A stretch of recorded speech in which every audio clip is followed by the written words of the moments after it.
They don't receive college credit or compensation, but students involved with the University of St. Thomas's microcredit program definitely get a big payoff. It's great to know that what we're researching and what we're doing is actually going to have an impact on an individual. This is especially the case for international studies students like Amanda Duone.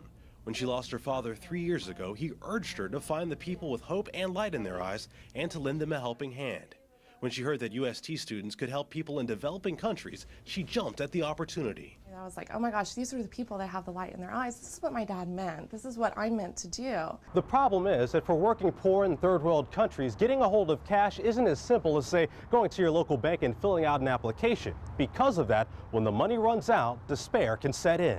That's where the microcredit program comes in. Through a partnership with a nonprofit organization named Kiva, students have access to thousands of struggling entrepreneurs. These people can receive a loan, use that money to get themselves out of poverty, and so not only does they get out of poverty, but it empowers them and it gives them confidence in themselves. This idea was originally developed by Nobel Prize winner Muhammad Yunus, who helped UST students award their first microcredit.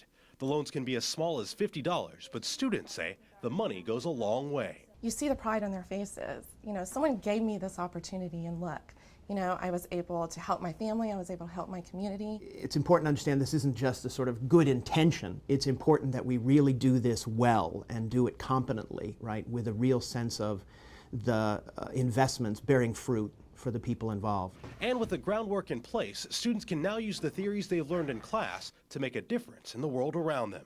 Carl Willis, KPRC Local 2, your education station.